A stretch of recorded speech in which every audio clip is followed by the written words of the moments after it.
नमस्कार मित्रांनो, सुस्वागतम. घरोघरी मातीच्या चुली या मालिकेच्या आजच्या भागामध्ये आता ऋषिकेशच्या पाठीला जे लागलेलं असतं तर त्याचे व्रण अगदी जखमा झालेले असतात. म्हणून जानकी आता ते बरं होण्यासाठी तवा गरम करते. आता ऋषिकेश म्हणतो की नाही जानकी, अगं होईल बरं, आता त्रास होईल परंतु नंतर बरं वाटेल. जानकी काही ऐकायला तयार नसते. शेवटी जानकी ही गॅसवर तवा गरम करते आणि त्या गरम कापडाने मात्र आता ती जखम शेकवणार असते. तेव्हा आता ऋषिकेश म्हणतो की जानकी, अगं ऐक ना, दुखेल मला. जानकी म्हणते की अरे असं कसं दुखेल, अरे बरं वाटेल. ऋषिकेश म्हणतो की मी नको म्हणतोय. तर जानकी म्हणते की बस, मी तुला सांगितलं ना एकदा बस म्हणून. तेव्हा आता जानकी काही ऐकायला तयार नसते आणि ऋषिकेश सुद्धा शेवटी आता जानकी त्याला तयारच करते आणि बसवायला सांगते. आणि आता मात्र ऋषिकेश खाली बसतो, शर्ट आपला वर करतो आणि जानकी अल्लद असं कापडाने शेकते. ऋषिकेशला त्रास होत असतो. जानकी म्हणते की हे बघ, अरे थोडासा त्रास होईल परंतु सहन कर आणि नंतर तुला बरं वाटेल. तुला माहिती आहे का, अरे अनाथ आश्रमामध्ये असताना मात्र जेव्हा आम्हाला असं काही दुखापत व्हायची तर तेव्हा आम्ही असं कापडाने शेकवायचो आणि तवा गरम करायचो आणि मस्त ती जखम शेकून काढायचो. नंतर अगदी बरं वाटायचं आणि ठणठणीत बरे होऊन चांगलं खेळायला लागायचं सुद्धा. त्यावर तर ऋषिकेश म्हणतो की अगं पण मला याची सवय नाही.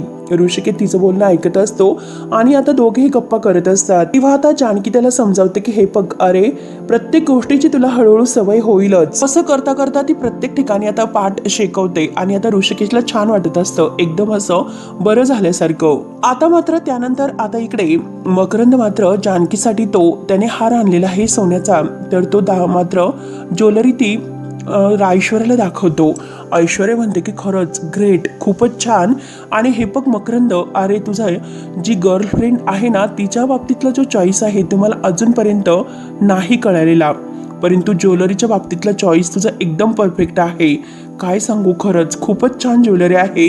त्यावर तर लगेच मकरंद म्हणतो की अगं ही तिची चॉईस आहे. त्यावर हे ऐकून आता ऐश्वर्याला खूपच आनंद होतो. ऐश्वर्या म्हणते की अरे काय सांगतोस, आणि तू तिच्याकडूनच कसं हे सर्व चॉईस करून घेतलं. त्यावर आता मकरंद म्हणतो की ऐश्वर्या, हे बघ अगं तुझ्यासोबत राहून सुद्धा मी बऱ्याचशा काही गोष्टी आता शिकून घेतल्या.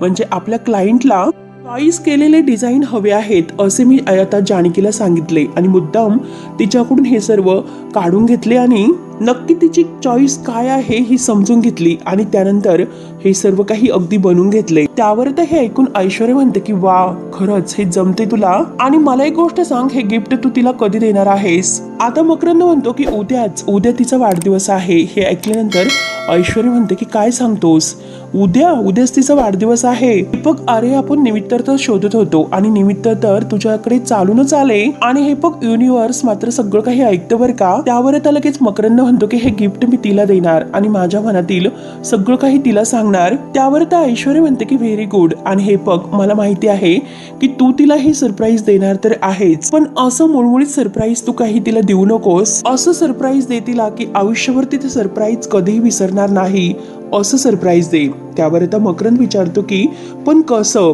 तर आता ऐश्वर्या म्हणते की काय मकरंद, अरे एखादा मुलगा मात्र आपल्या गर्लफ्रेंडला प्रपोज करणार असतो त्यावेळेस तो किती धमाल करतो, किती मजा करतो. म्हणजे हे बघ त्याच्यासाठी ते किती स्पेशल आहे हे अगदी न बोलता तो ज्या पद्धतीने मांडतो ना ते इतकं सॉलिड असतं, मी तुला काय सांगू. आणि हे बघ तुला जर हे सर्व कळत नसेल तर प्रपोज कसं करायचं याचे बरेचसे असे व्हिडिओ आहेत, तसं तू एकदम व्हिडिओ बघून कर. त्यावर आता मकरंद म्हणतो की नक्की कसे, मला खरंच काही कळत नाही. त्यावर आता ऐश्वर्या म्हणते की ओके, पण मला एक गोष्ट सांग, तू तिला डिनरला घेऊन कुठे जाणार आहेस. आता तो रेस्टॉरंटचं नाव घेऊन सांगतो त्या रेस्टॉरंटला. तर आता ऐश्वर्या खुश होऊन म्हणते की बरं ठीक आहे, तेथे मात्र तिला कसे पोहोचवायचे ही जबाबदारी माझी असेल. म्हणून आता मकरंद आणि ऐश्वर्या खूपच खुश होतात. त्यानंतर आता जानकी झोपलेली असते आणि तेवढ्यात मात्र आता जानकी आता 12 वाजलेले असतील आणि सायलीचा कॉल येतो.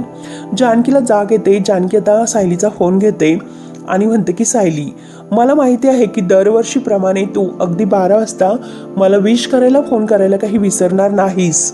तू घड्याळाचा आकडा इकडला तिकडं होऊन देत नाही, बरोबर तू 12 वाजता फोन केलास. तेव्हा आता जानकी बोलत असते आणि तेवढ्यात ऋषिकेशला जाग येते. ऋषिकेश मात्र आता जानकीचं बोलणं ऐकण्यासाठी थोडासा दरवाजा म्हणजे उठून उघडा करतो आणि तिचं बोलणं ऐकत असतो. जानकी सायलीला म्हणत असते की अगं दरवर्षी तुम्ही खरंच माझा वाढदिवस किती धुमधडाक्यात साजरा करायचे, अगदी घरी केक बनवायचे, छान असा अगदी एकत्र सगळ्यांचा केक बनवून माझ्यासाठी तुम्ही सरप्राईज करायचे. मला तुमच्या सगळ्यांची खरंच खूप आठवण येते ग. बरं काही हरकत नाही, या वर्षीचा वाढदिवस मात्र आपण दुरूनच साजरा करूयात, फोनवरच आता विश करूयात. अगं तू मला फोन केलाच हेच माझ्यासाठी खूप महत्वाचं आहे. आणि सगळ्या मुलांना माझ्याकडून गोड पापा सुद्धा दे, सगळ्यांची काळजी घे. आणि हो सायली, अगं तू काही काळजी करू नको, इथे मी स्वतःची काळजी घेईल, नको टेन्शन घेऊ. त्यावर आता हा ऋषिकेश सगळं काही ऐकतो. जानकी आता फोन ठेवते आणि म्हणते की या वर्षीचा वाढदिवस मात्र हे असाच इथे इकडे तिकडे पाहते, काही हरकत नाही, पुढच्या वर्षी मात्र बघू. म्हणून जानकी आता झोपते. तर आता इकडे ऋषिकेशला खूप आनंद होतो, म्हणजे आज जानकीचा वाढदिवस आहे, तर काही झाले तरी आज मात्र तिला सरप्राईज द्यायलाच हवे असं तर ऋषिकेश ठरवतो. आणि आता तो म्हणतो की कोण म्हणतं की जानकी तुझा बर्थडे आज साजरा होणार नाही, अगं आश्रमात सुद्धा साजरा झाला नसेल, तसा आज आपण सेलिब्रेट करूया. तर त्यानंतर आता इकडे सुमित्राला जाग येते, म्हणजे सुमित्राला स्वप्न पडत असेल. आता सुमित्रा दरवाजा वाजतो म्हणून दरवाजा उघडायला येते, रात्री झालेली असते खूप. आणि आता जेव्हा ती दरवाजा उघडते तेव्हा मात्र आता जानकी आणि ऋषिकेश लग्न करून घरी येतात. आणि जानकी आता आतमध्ये पाऊल ठेवणार, तोच लगेच सुमित्रा अडवते आणि म्हणते की थांब ऋषिकेश, हे सगळं काय आहे. तेव्हा आता ऋषिकेश म्हणतो आई अगं मी जानकीने लग्न केलेलं आहे. हे ऐकल्यानंतर सुमित्राला धक्का बसतो. सुमित्रा म्हणते की काय बोलतोस, आणि हे सगळं तुला आम्हाला सांगावंसं नाही वाटलं, आम्हाला एकदाही विचारावंसं नाही वाटलं, आणि ऋषिकेश हे सर्व तू काय केलंस. त्यावर आता जानकी म्हणते की त्यांनी जे काही केलेलं आहे ते योग्य आहे आणि जे करायला हवं आहे तर तेच केलेलं आहे. तेव्हा मात्र आता सुमित्रा खूप रागवते. सुमित्रा म्हणते की हे बघ, मी तुझ्याशी नाही बोलत, मी फक्त माझ्या मुलाशी बोलते. आता हे ऐकून जानकी म्हणते तो आता फक्त तुमचा मुलगा राहिलेला नाही तर माझा नवरा सुद्धा आहे. आता मात्र सुमित्रा खूपच चिडते. सुमित्रा म्हणते की तू माझ्या मुलाला घोळात घेऊ नकोस, त्याच्यापर्यंत म्हणजे बरोबर लग्न करण्याची मजल तुझी इतकी गेलीस. त्यावर तर ऋषिकेश म्हणतो की आई तू शांत हो, हिच्या बाबतीत तू असं बोलू नकोस, आणि मुळातच तुझा जानकीच्या बाबतीत गैरसमज झाला होता, जानकी खरंच खूप चांगली मुलगी आहे. तेव्हा सुमित्रा म्हणते की अरे तू चुकतोस, हिने जो तुझा हात धरलेला आहे ना तर ती तुझी वाट लावण्यासाठी, अरे हे नातं तू स्वीकारू नकोस, ऐक ना. तर जानकी म्हणते त्यांनी तर हे नातं माझं कधीच स्वीकारलेलं आहे, हे बघा माझ्या गळ्यामध्ये त्यांनी मंगळसूत्र घातलेलं आहे, आम्ही लग्न केलं आणि आता मात्र आम्ही आमच्या संसाराला सुरुवात करणार आहोत. त्यावर तर ऋषिकेश म्हणतो की हो आई, आणि इथे मात्र आम्ही तुझा आशीर्वाद घ्यायला आलो, कारण ही आपली शेवटची भेट असेल. म्हणून आता दोघेही सुमित्राच्या पाया पडायला लागतात, परंतु सुमित्राला धक्का बसतो. सुमित्रा म्हणते की काय बोलतात, शेवटची भेट म्हणजे या घरातील माझा शेवटचा दिवस असेल असे आता ऋषिकेश म्हणतो. तेव्हा आता सुमित्राला धक्का बसतो. सुमित्रा म्हणते की ऋषिकेश काय बोलतो. तर ऋषिकेश म्हणतो की हो आई, या घरात मी पुन्हाही आता पाय ठेवणार नाही. ऋषिकेश तू असं म्हणू नकोस. म्हणून आता जानकी आणि ऋषिकेश जायला निघतात. सुमित्रा जोरात थांब असे ओरडते. तेव्हा जानकी म्हणते की ते आता थांबणार नाहीत, याच घरातून तुम्ही त्यांना हकलून दिलं होतं, त्यामुळे मात्र आता ते या घरामध्ये पुन्हा नाही येऊ शकत, आता ते माझ्या सोबत येणार आहे, ते पण कायमचं. आणि चला ओ असे म्हणून जानकी आणि ऋषिकेश दोघेही निघून जातात. तर मित्रांनो आता सुमित्रा थांब थांब असे ओरडत असते आणि तेवढ्यात आता तिला जाग येते, कारण मित्रांनो हे तिला एक पडलेलं स्वप्न असतं. दिवसभर विचार आता ती फक्त आणि फक्त ऋषिकेशचा करत असते आणि आता झोपेतून अगदी जोरातच ओरडत जागी होते. आता मात्र सुमित्राला असं वाटतं की ते आपलं स्वप्न होतं, म्हणून सुमित्रा कावरीबावरी होते आणि सारखी तिला आता ऋषिकेशची आठवण येते, ऋषिकेशचं टेन्शन येतं. आणि मला असं स्वप्न का पडलं असेल, किती काही झाले तरी हे स्वप्न खरं व्हायला नकोय, ऋषिकेशला मी नाही जाऊन देणार आणि माझ्या ऋषिकेशला ती माझ्यापासून तोडणार असं मी नाही होऊन देणार. म्हणून सुमित्रा आता अस्वस्थ होते आणि विचार करत बसते. त्यानंतर मात्र आता दुसऱ्या दिवशी सकाळी जानकी उठते. आता देवाची अगदी पूजा वगैरे करून ती काहीतरी करत असते, फ्रेश वगैरे झालेली असते आणि तेवढ्यात ऋषिकेश तिच्यासाठी चहा आणि ब्रेड घेऊन येतो. तर आता जानकी म्हणते काय इतक्या सकाळी उठला सुद्धा, तयार सुद्धा झालास आणि चहा नाश्ता सुद्धा तू बनवलास. त्यावर आता लगेच आज प्लॅन काय आहे असं विचारते. आता ऋषिकेश म्हणतो की हे तर काहीच नाही, अगं आज तर रात्री जबर प्लॅन आहे. त्यावर आता जानकी विचारते की अरे कसला प्लॅन आहे. ऋषिकेश म्हणतो की तू बस तर खरी, मी सांगतो तुला. अगं बस तर, अगं मी सांगतो. तेव्हा मात्र जानकी त्याला प्लॅन बद्दल विचारत असते की ऋषिकेश म्हणतो की नाही, आज रात्री मात्र मी स्पेशल असं जेवण बनवणार आहे त्यावर जानकी पुन्हा विचारते की अरे स्पेशल असं काय आहे. ऋषिकेश म्हणतो की कसं आहे की स्पेशल असं काही नाही, कारण माझ्या एका शब्दावर तू पुन्हा घरात परत आलीस. हे बघ आजचं जे जेवण आहे तर ते माझ्या हाताने मी बनवणार आहे. तेव्हा आता जानकी म्हणते की म्हणजे तसं थोडक्यात तर काय म्हणायचं, म्हणजे आज जे काही स्पेशल दिवस आहे तर ती रात्र मात्र माझ्या अगदी कायम लक्षात राहणार आहे.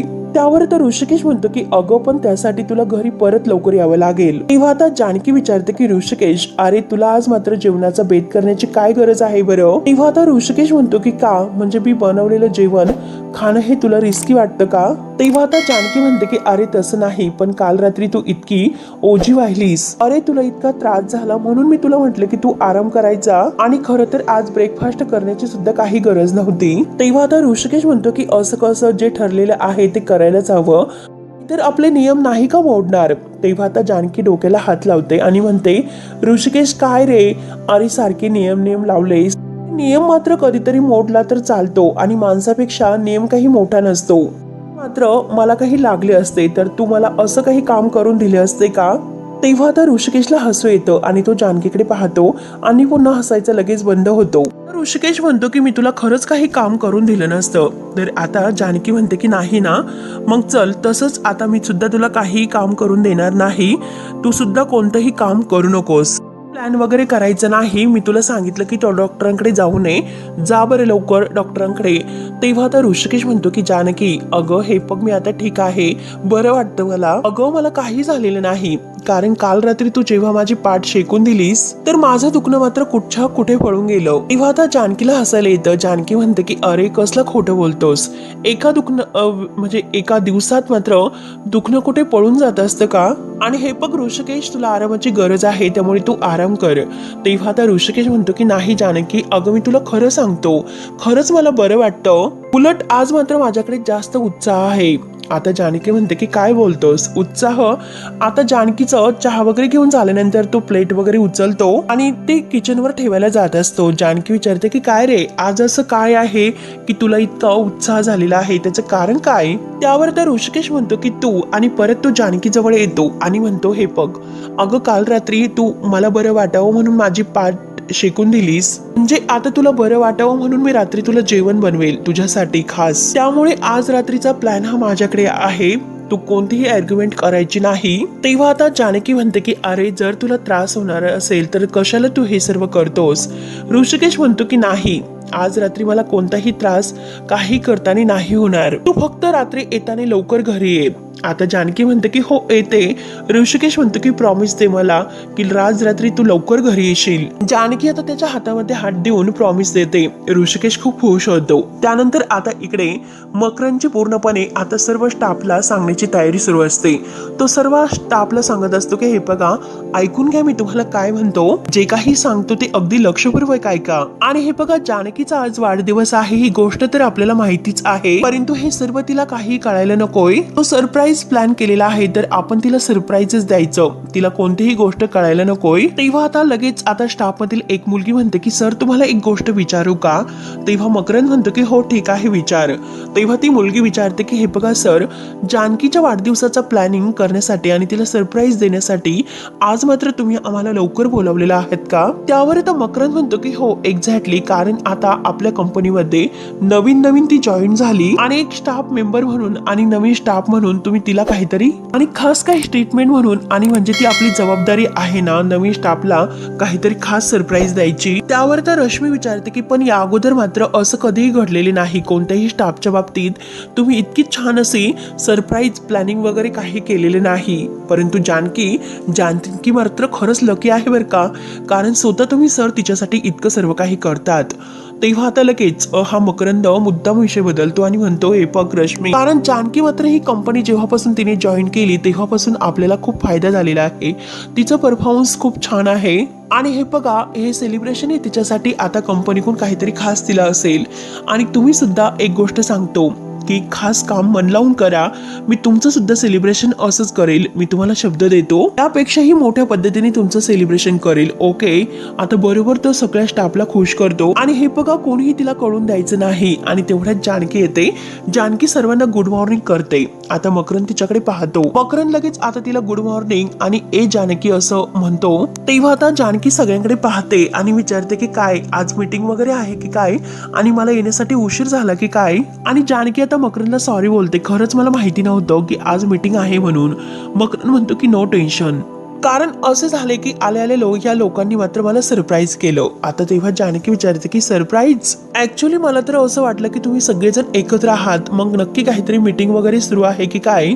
त्यावर तर मकरंद म्हणतो की आज आपली पुण्याची जी काही इव्हेंट आहे ना त्याबद्दलची एक खास आता ही मीटिंग आहे आणि त्यासाठी मला तर अजिबात वेळ नाही, सौमित्र सुद्धा जाऊ शकणार नाही, त्यामुळे पुण्याला मात्र तुला जायचं आहे. तेव्हा आता लगेच जानकी म्हणते की काय पुण्याला. तेव्हा मकरंद म्हणतो की आज संध्याकाळीच तुला पुण्याला जायचं आहे. तर जानकी म्हणते की लवकर संपेल ना आणि आजच पुण्याला जायचं का. तर मकरंद हो असं म्हणतो आणि हो लवकर संपेल असं सुद्धा म्हणतो. आणि जानकी पुढे म्हणते की हे बघ अरे मला घरी लवकर जायचं आहे म्हणून मी तुला विचारते की मीटिंग लवकर संपेल ना.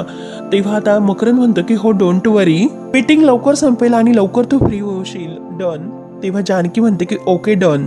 तेव्हा आता मकरंद त्याच्या कॅबिन मध्ये जातो आणि सर्व स्टाफ हा कामाला लागतो. त्यानंतर आता इकडे सुमित्रा सगळ्यांना चहा देत असते, परंतु तिला पडलेल्या स्वप्नामुळे जरा ती काही टेन्शन मध्येच असते. त्यानंतर मात्र सुमित्रा आजीला स्पष्ट शब्दात सांगते, हे बघ आई, ती गावाकडची जमीन आहे तर ती विकायची ठरवलेली आहे.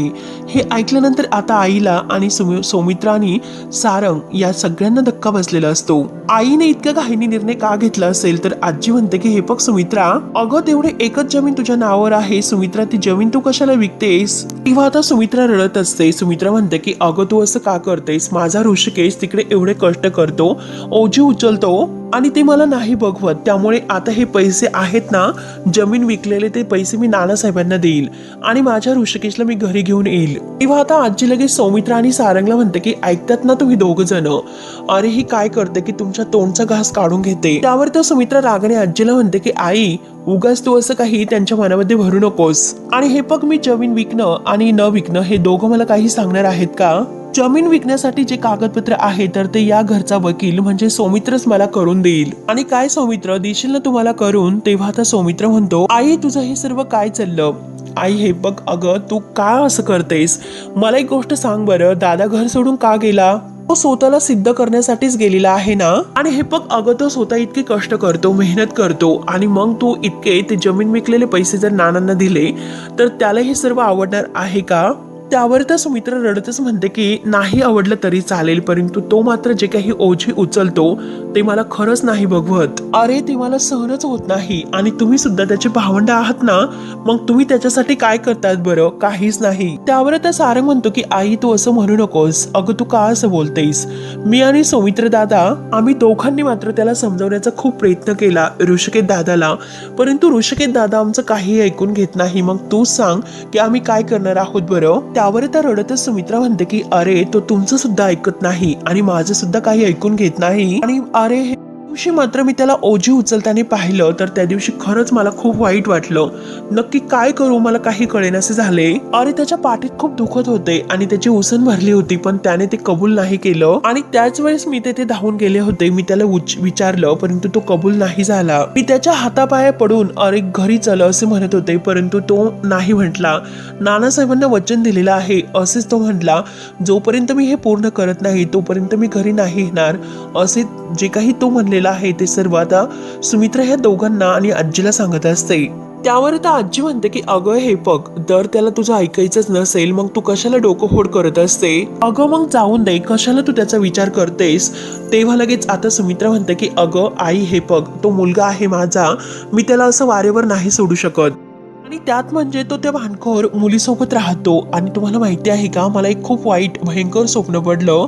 त्या मुलीने मात्र माझ्यापासून ऋषिकेशला तोडलो आणि माझ्या डोळ्यासमोर ती लगेच त्याचा हात धरून त्याला खेचत मात्र ती घेऊन गेलीस. अरे मग तुम्हीच सांगा की हे स्वप्न जर खरं झालं तर काय करायचं बरं? त्यावर तर सौमित्र म्हणतो की आई असं काही होणार नाही, तू दादावर विश्वास ठेव, सगळं काही ओके होईल, तो ठीक करेलच. तेव्हा आता सुमित्रा म्हणते की नाही, आजपर्यंत काही ठीक झाले का? नाही ना. अरे घर सोडून त्याला इतके दिवस झाले परंतु काही काम सुद्धा मिळालेलं नाही. अरे पोटासाठी मिळेल ते काम तो करतोय आणि ओझी उचलायचं काम सुद्धा त्याने सुरू केलेलं आहे. अरे अशाने त्याच्या तब्येतीवर परिणाम होईल आणि जर उद्या त्याची तब्येत खराब झाली तर काय करायचं? म्हणून सुमित्रा आता रडतच हे सर्व यांना सांगत असते. नाही रे, कोणीतरी प्लीज हे सर्व थांबवा म्हणून सुमित्रा आता खूप रडते आणि रडत रडत आता ती खाली बसते. आता मात्र सारंग आणि सौमित्र हे एकमेकांकडे पाहत असतात. त्यानंतर आता ऋषिकेश मात्र इकडे ज्या मानकाकडे काम करतो ते तिथे आलेले असतो. त्या पाटलांना म्हणतो की मला तुमच्याबरोबर काही थोडंसं बोलायचं होतं. तेव्हा ते म्हणतात की बरं ठीक आहे बोला. तेव्हा आता ऋषिकेश म्हणतो की मला थोडासा ऍडव्हान्स हवा आहे. आता लगेच ते पाटील म्हणतात अरे तू बराच आहे का? अरे तू कालच काम करायला सुरुवात केली आणि आज लगेच तू ऍडव्हान्स मागतो? त्यावर तर ऋषिकेश म्हणतो की हो तुमचं बरोबर आहे, मी असे लगेच तुम्हाला पैसे मागणं हे चुकीचं आहे आणि खरंच मला पैशाची गरज आहे, हवं तर तुम्ही माझ्या पगारातून पैसे कट करून घेऊ शकता. त्यावर आता तो पाटील म्हणतो की ठीक आहे मी तुला पैसे देतो, परंतु तुला इतकी पैशाची गरज काय पडली बरं? तेव्हा आता ऋषिकेश म्हणतो की काका कसं आहे की कुणाच्या तरी आनंदासाठी मला हे सर्व करूशी वाटते. तेव्हा मात्र आता पाटील त्याला पैसे देतो. त्यानंतर आता इकडे जानकी मात्र मीटिंग साठी निघालेली असते. आता मात्र मकरंद बरोबर तिला फसवतो आणि तो तिला फोन करून विचारतो की काय जानकी, अगं तू मीटिंग साठी निघाली ना? तर जानकी म्हणते की हो मी फाईल वगैरे सुद्धा घेतलेली आहे. मकरंद तिला विचारतो की तू फाईल वगैरे घेतली असेल मग तू लवकर तिकडे पोहोच आणि तिकडे पोहोचल्यानंतर मला कॉल कर आणि जाताना मात्र तू तशी तिकडूनच घरी जा. आणि तेवढ्यात ऐश्वर्याचे गुंड तेथे येतात आणि आता गाडीत लगेच जानकी जवळ थांबवतात. जानकीच्या हातातील फाईल खाली पडते आणि ते गुंड मात्र तिला धरून आता गाडीतून घेऊन जातात. जानकी ओरडत असते की सोड सोड मला. तेव्हा मात्र आता गुंड जानकीला घेऊन जातात आणि तिची फाईल तिथेच पडलेली असते. तर इकडे ऋषिकेश तिच्या वाढदिवसासाठी आता पैसे घेतो आणि आता त्या काकांना थँक्यू म्हणतो, खूप खुश होतो. तर मित्रांनो हा भाग येथे संपतो. पुढील भागामध्ये आता मात्र जानकीला ते गुंड घेऊन तेथे ह्या मकरंदच्या जिथे त्याने पार्टी आयोजित केलेली आहे तर तेथे घेऊन येतात. जानकी पाहते तेव्हा आता लगेच मकरंद तिला म्हणतो की सरप्राईज आणि हॅपी बर्थडे विश करतो आणि तो हार आहे तर तो जानकीला गिफ्ट म्हणून द्यायला दाखवतो. तेव्हा आता जानकी म्हणते की सॉरी हा हार मी नाही घेऊ शकत. तेव्हा आता मकरंद लगेच तो हार जाळतो की जे तुला नाही तर ते मी म्हणजे मला सुद्धा नाही. त्यानंतर आता जानकी घरी येते आणि घरी आल्यानंतर ऋषिकेशने तिच्यासाठी मस्त आपल्या हाताने केक बनवलेला असतो आणि तो केक मात्र जळालेला असतो आणि तो जानकीला म्हणतो की पुढच्या वेळेस मात्र मी तुला प्रॉमिस करतो की नक्कीच चांगला केक बनवेल. तेव्हा आता जानकी म्हणते की पुढच्या वेळेस आपण दोघांनी मिळून केक बनवायचा, आय प्रॉमिस. दोघे आता एकमेकांना केक अगदी भरवतात आणि एकमेकांना प्रॉमिस करतात आणि खूपच खुश असतात. मित्रांनो आता पुढे काय होईल हे बघण्यासाठी आपल्या चॅनलला नक्की सबस्क्राईब करत राहा. धन्यवाद.